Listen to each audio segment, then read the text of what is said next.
Hey guys, welcome to the Massive Iron Channel. I'm Steve Shaw. In this video, I'm going to do a complete analysis of the StrongLifts 5x5 program. Before I get into this topic, if you have any questions or comments, drop them down below. The best topic ideas I turn into videos just like this. If you need workout help or exercise form help or coaching, you can check out the link below to superlivingtoday.com. I'd be glad to help. All right, so it's been a while since I put together a video on StrongLifts. Let me just focus my camera here. For some reason, it doesn't like me.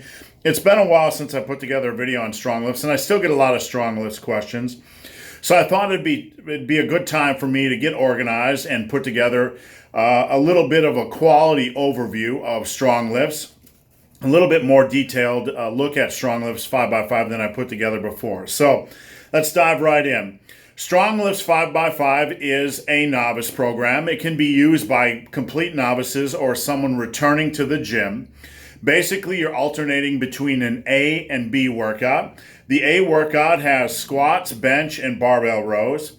The B workout has squats, overhead presses, and deadlifts. Now, for each of these exercises, other than the deadlift, you're performing a 5x5. For deadlift, you're performing a 1x5. So, for example, on your Monday workout, you're going to be doing squats, bench, and barbell rows. I got my little notes here so I don't forget anything. On Wednesday, you'd be doing squats, overhead press, and deadlifts. And then on Friday, squats, bench, and barbell rows again. So you'd continue to alternate back and forth between these two workouts. That's it. All compound movements. Squats 3 times a week. For back, you're alternating basically between barbell rows and deadlifts. And for pressing movements, you're alternating between bench and overhead press. Now, for the complete novice or someone that hasn't lifted in a long time, you basically start with the bar on squats. I believe you start with, I think he recommends the bar plus 25s on deadlift and something similar to the bar and barbell rows, maybe the bar plus 10 pounds. I can't really remember, but it's somewhere in that range. And you slowly add weight each workout. None of these sets are close to failure.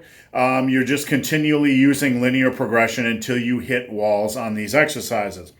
Now, for somebody that has some experience, has been lifting for a while, you can use 50% of your 5-rep max and start the program using those weights.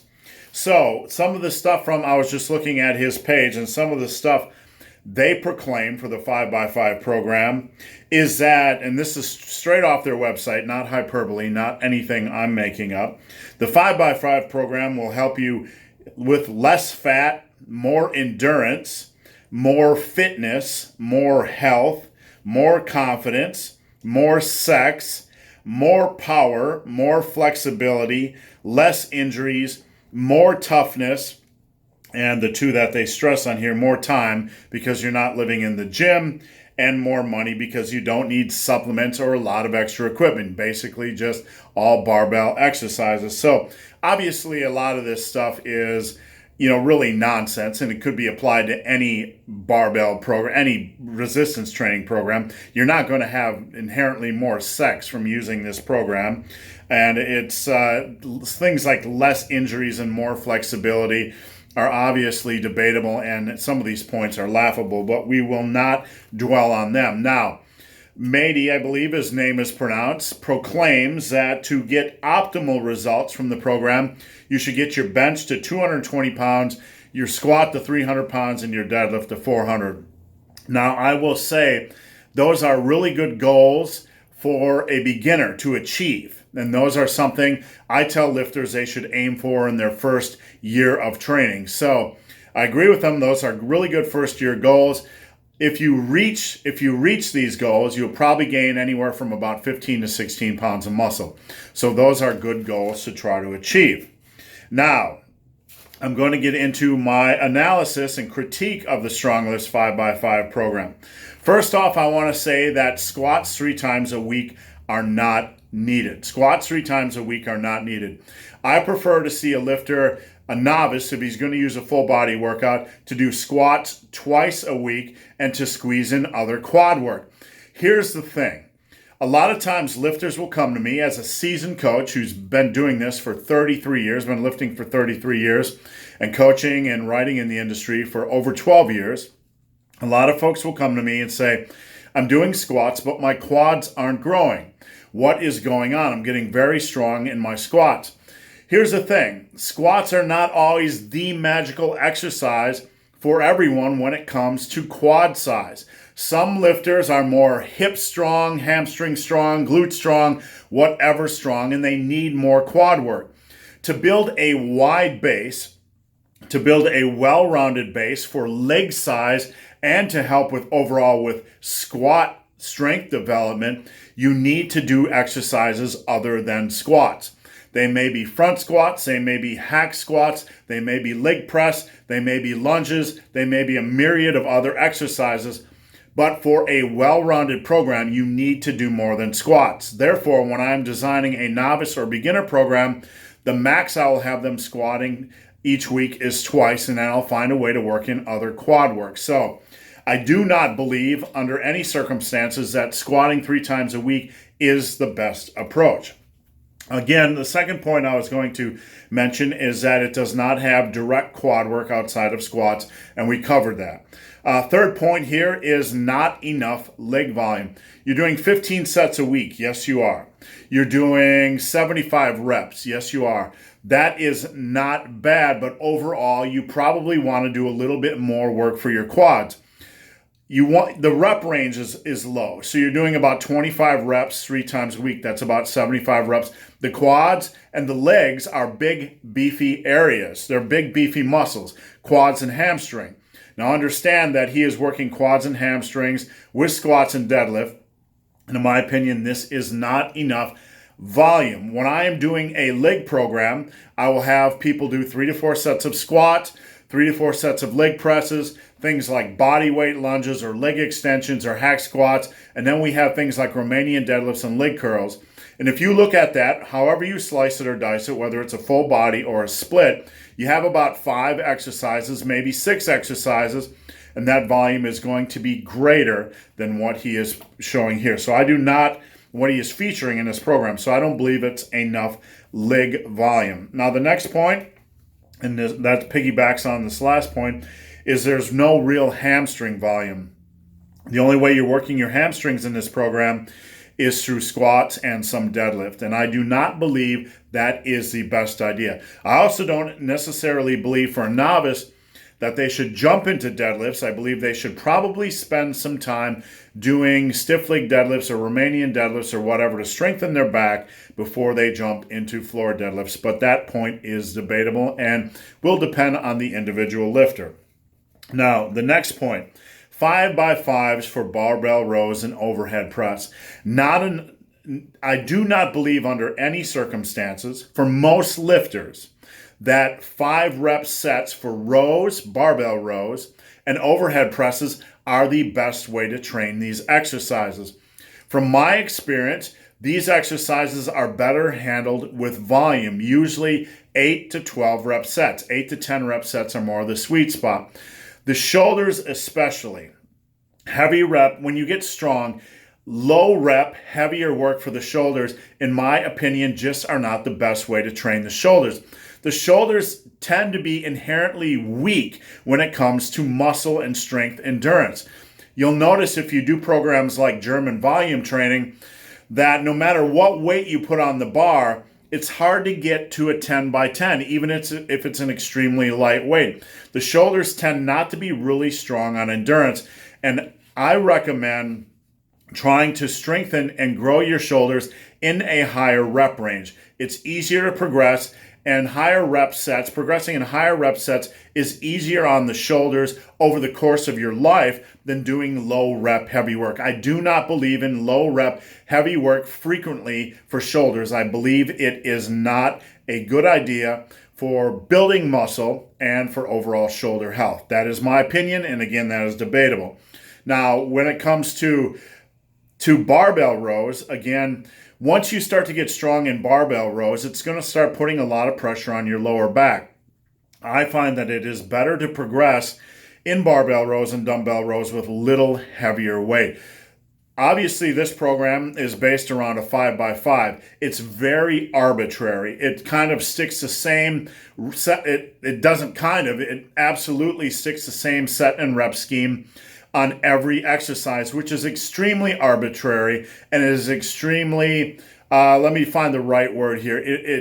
It's a very juvenile way to program. It's a very naive way to program. It doesn't put much thought into the differences between exercises. It just uses the 5x5 as if it's some magical set and rep scheme, and it can be used on all exercises, and I disagree. Now, the next point I have is that it does not have enough chest or shoulder volume. Not enough chest, direct chest work, or direct shoulder work. Yes, you have 25 reps every workout for either chest or shoulders, but over the course of a week, you only have 37.5 reps for chest and 37.5 reps for shoulders on the average. This is not a lot of volume. Next point, you have no vertical plane pulling. Now, when you look at upper body training, you have a horizontal push, which is like the bench press movements. You have a horizontal pull, which is like barbell rows and dumbbell rows, or seated cable rows. You have a vertical press, which is the overhead press, and you have the vertical pull, which is like the lat pull down or pull up. This program does not have a vertical pull or a vertical row, if you will. There are no pull-ups. There's no lat pull-downs. It's a very unbalanced program inherently for that reason. You have the horizontal press, the bench press, the horizontal pull, which is the barbell row.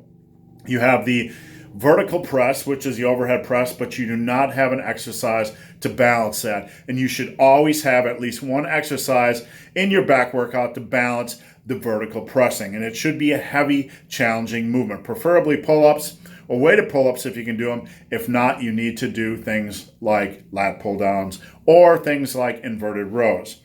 All right, now overall, there's not enough back work in this program. You're doing barbell rows twice or every other workout. So that's 37.5 reps a week on barbell rows, and on average 7.5 reps per week on deadlifts. Simply not enough back workout. When you are training the body for power building or trying to build as much muscle and strength as you can over time, you want to get your quads as strong as possible, your back as strong as possible, and your triceps as strong as possible. These three muscle groups in specific can take a lot of volume. The triceps can generally take more volume than the biceps.